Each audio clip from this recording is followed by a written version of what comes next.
Welcome back to the channel. I've got a quick gear review video for you today. Unfortunately, I picked up the SmallRig follow focus wireless Lite, and I'm going to show you what I think of it. So it's pretty simple to use. You hold down the power button to turn on the wireless unit.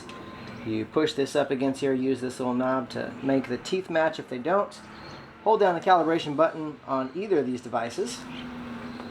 There's also one right here. It'll automatically calibrate to the lens, which is super simple, easy, fantastic.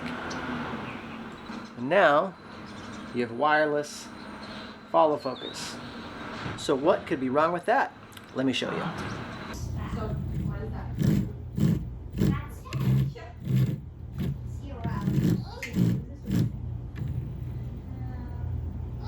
It's quieter when I'm slow racking, but if I go fast, it's loud, and it's actually like shaking things. It's kind of vibrating the camera and the image a little bit. So this all seems well and good, right? But keep in mind, the Remus lenses have a very smooth, easy to push focus throw. So it doesn't take a lot of effort to spin that ring. Problem is, if you speed up,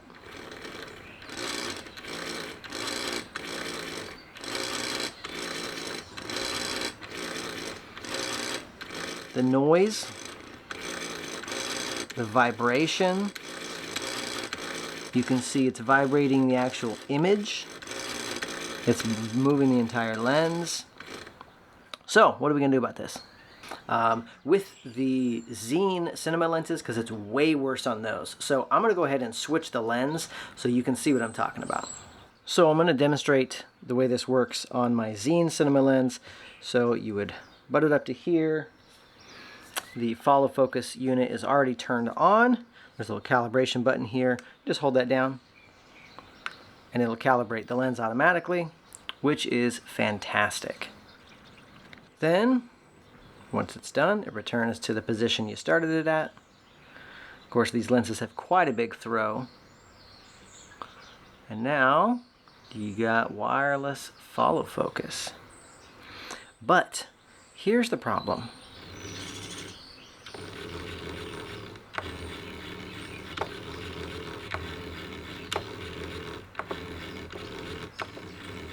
You hear that gear? If you try to do a rack with any amount of speed,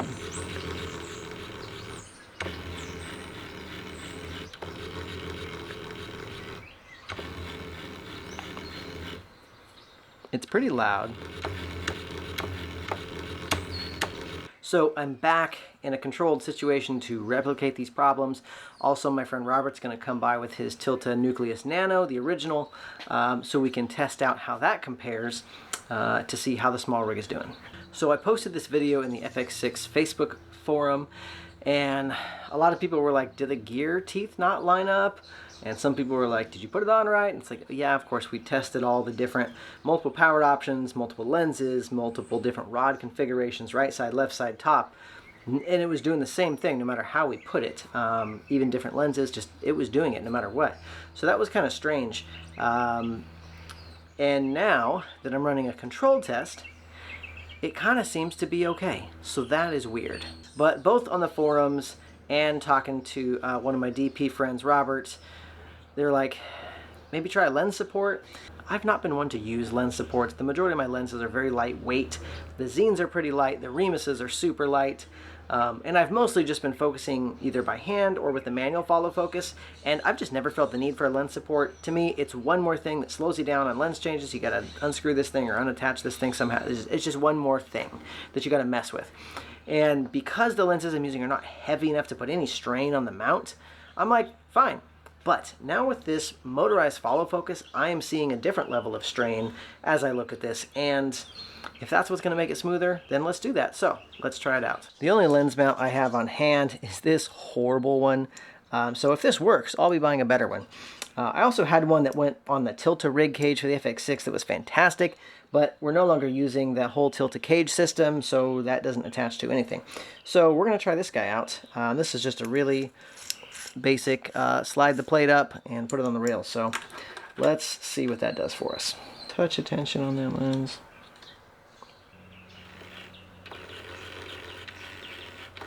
So the lens is wiggling less, but you can tell I definitely need to use the proper screw-on lens mount because the whole mount is shifting. I had this one that was part of a tilt-a-cage that actually comes up and screws onto this mount on the bottom of the lens. That's far better, so I need to find a new version of this that I can put on these lenses. The Remus lenses also have that same thing. It's just a far better way to attach things so that it keeps it from twisting in addition to moving. So the irony of this video review is I set out to show you how horrible this SmallRig follow focus was because that was my first experience using it, but now it's working. It's working fine. Like, yeah, it's a little loud. You know, when you go fast, I mean, you're not really going to go that fast. You're mostly going to be doing slower moves. You know, if you're doing focus pulling, that's not too loud. That's totally fine. Like, I can understand it being a little louder. It's cheap, but it was like nasty. I mean, you saw the video. It was like, what is wrong with this thing? It was literally shaking and vibrating the entire rig. So what changed? I don't know, because I felt like I tested every variety of right and wrong ways to do it the first time. So maybe, I don't know. I really don't know. I'm totally confused as to why it did that the first time and why it's not doing it this time.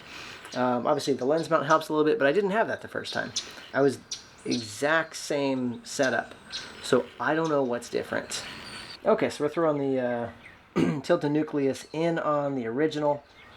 And I'm holding the calibration button down because Robert said that's how to do it, and it's just buzzing at me. Oh, there it goes. All right, so doing this on the Remus 65 as the first lens.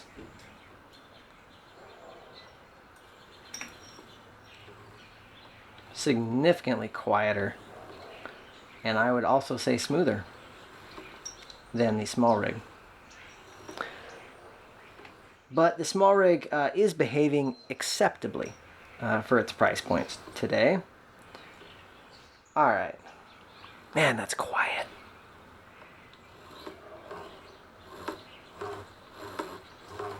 Little noise at full speed, but that's to be expected. A little bit of lens movement, which it should, because it's pushing on it.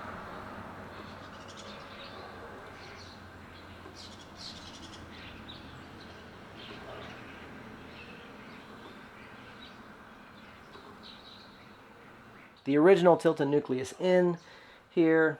If I was going to buy one, that's the one I would buy. Let's try the Zine lenses. It's a good thing the Zines have a really, really long focus throw. Let it take its time to calibrate. All right. A little bit of noise on this one too, gear noise,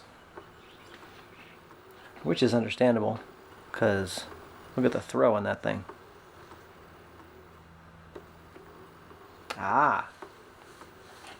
Okay, that's good to know. Because the throw is so big, the SmallRig is doing the same thing. On a slow rack, which is most of the racks you're going to do. Totally fine. It stops pretty much on a dime. But as soon as you crank on it,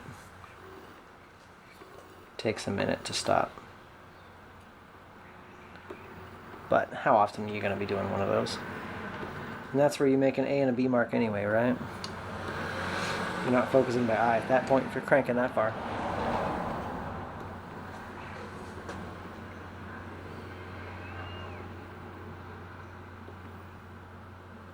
This one does have a record button with a link cable option, which is nice.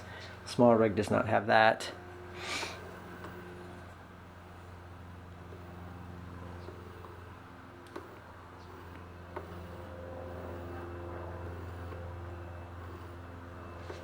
It's smooth. It is smooth.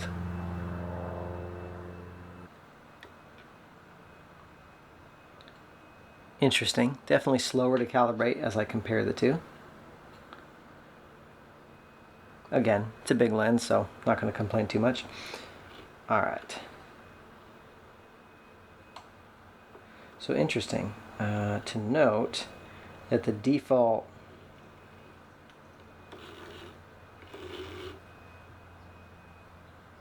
I see what it's doing. Okay, so that's interesting. Maybe that is part of the difference here. It's like this is trying to map your movement as if you were physically doing it on the lens. So when it maps out the move, that's what it's doing. Whereas on the Tilta one, it didn't feel like it was mimicking the movement so much. Like I feel like it's just totally trying to mimic my movement.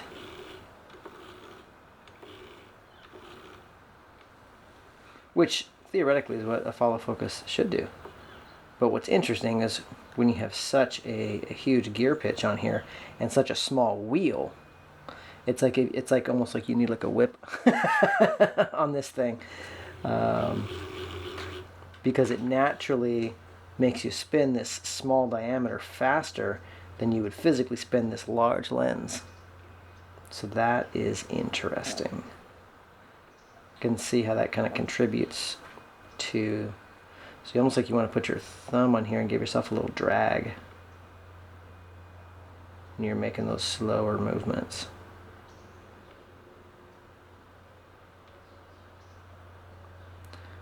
Very interesting.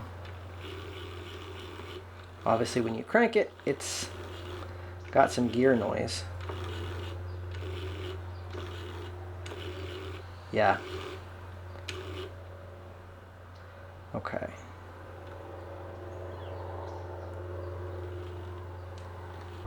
So it's like it's a more precise mapping to the wheel itself. So it's like it's mapping, at least on the Zines. I didn't feel like it was doing that on the Remus. I'm gonna throw the Nano back on just to kind of continue that comparison. And that don't, like, it doesn't serve the story to have Gandalf get called Grand Elf, and also his name is Mithrandir. Oh really? His real name's Olorin. He comes to Middle Earth with the name Olorin. So in conclusion, after messing with this thing a lot, I've decided to keep it, actually. So I'm going to rescind the RMA I sent to B&H saying, let me get my money back because this is garbage. Because it's actually not garbage. I'm not happy.